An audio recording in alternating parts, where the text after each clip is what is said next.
Hey guys, it's been about 2 weeks since Sully and I last had a ride. We have had a crazy amount of rain here, and it's still sticky in some places, so we're kind of taking it easy. But on our last ride, we just went for a nice little walk around the property. No work before, just kind of wanting to get out and enjoy the ride. Now, I love my horse, but he is definitely not a trail horse. All right, if we don't have a good warm-up or do little drills along the trail, he can get kind of jumpy and worried about things. But I just kind of wanted to go and see what we had, so I expected him to be a little flighty, but I wasn't too nervous or worried because I figured if he spooked, we could handle pretty much his little freak out moments. Well, we have a gate here that allows the power company access to the power lines that go through the property.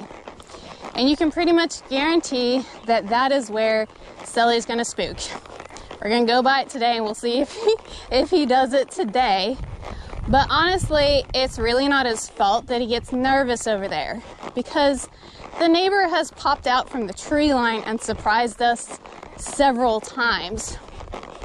So he gets a little anxious as we get up there, and I can't blame him.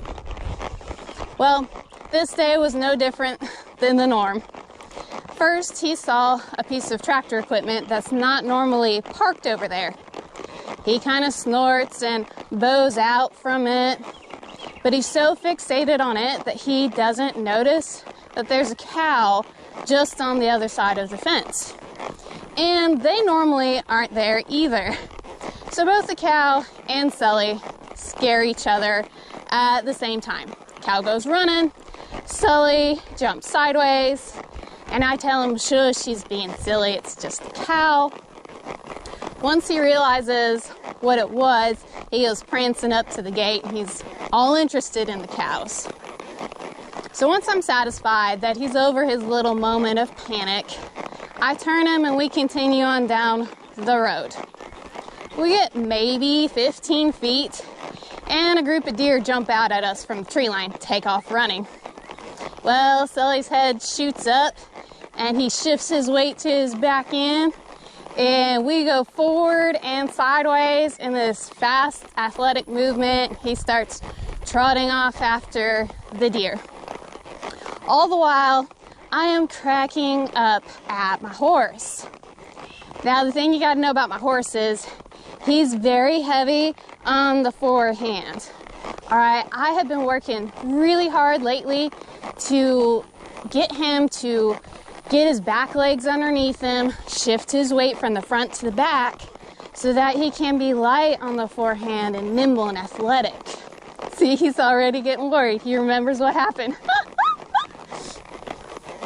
But when we work on this, Sully pretty much insists that that's impossible for him. He can't move that way. But today proved that he actually can, that he can be light. And I just found it absolutely hilarious. And so as I'm laughing, I reach down, pull his face to the side, get him in little circles till he calms down, and let the deer just continue to run off. That's the scary gait. He's so concerned. Now, honestly, having a horse spook is no laughing matter, and it can be quite dangerous.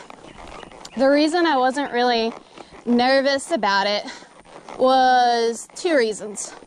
One, I was prepared for how he would react. All right, we've practiced it. He's done it with me a couple times, so I kind of knew what to expect. And the second reason was I was pretty secure in my seat. Now, I'm not saying that I have the best balance and that I can sit any situation that arises, while we're out riding. That is not true, and I do not think that highly of myself or my balance. But I am pretty confident that my seat is good enough for this guy's freakouts.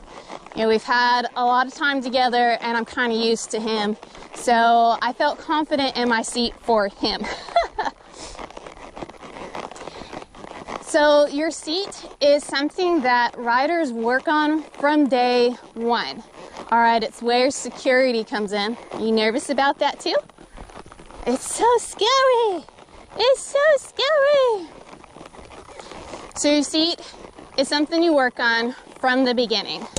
All right, you gotta sit up nice and tall in the saddle, put your weight in your seat and in your stirrups, and don't brace up or fold forward. All right, if you brace and get tight, your body can't move with the horse and absorb the energy. Instead, it's like used to pop you out of the saddle and then you're in trouble. If you fold forward, which is the natural instinct for humans, right? To kind of get into the fetal position when we get nervous. If you do that, that shifts your weight from your seat up here to your hands. Okay, and you're either going to be grabbing onto the saddle horn and hanging on and acting like the people who hang on to a dolphin and go swimming through the ocean, all right? We don't need your legs going out the back of the horse. It's not secure. Or I'm gonna shift my weight and I'm gonna pull and hope my balance is all in his head and his mouth. Okay, that's not good for him or I, makes the situation 10 times worse. The only way to be secure on the back of the horse is in your seat. And it's such a good picture or visualization for our walk with Christ. All right, if you're a Christian, you are secure in the knowledge that you belong to God and that He's in control and will take care of you. All right, you don't have to worry or panic when something happens and throws you sideways. All right, you may not have seen it coming, but God did. There is absolutely nothing that can jump out, surprise God, and foil His plan. All right? Even the bad things that happen and seem to or do bring life to a crashing halt are still woven into God's plan, and He uses them. In Isaiah 28:16, it says, "This is what the sovereign Lord says. See, I lay a stone in Zion, a tested stone, a precious stone for a sure foundation. The one who relies on it will never be stricken with panic." What a good verse. And just for clarity's sake, the cornerstone that it's talking about is Jesus. So if we know and believe this, we can ride through this life secure and unshakable. So sit tall in the saddle, my friends, and enjoy the ride, even if something causes you to go sideways. All right, y'all have a good week. We'll talk to you next time. Bye. Sully, you're a good man. You didn't spook today, and I thought you might. Good boy. If you enjoyed this message, please like and subscribe to our channel. If you have a prayer request, feel free to leave a comment and we will pray for you this week. Till next time, y'all have a good week.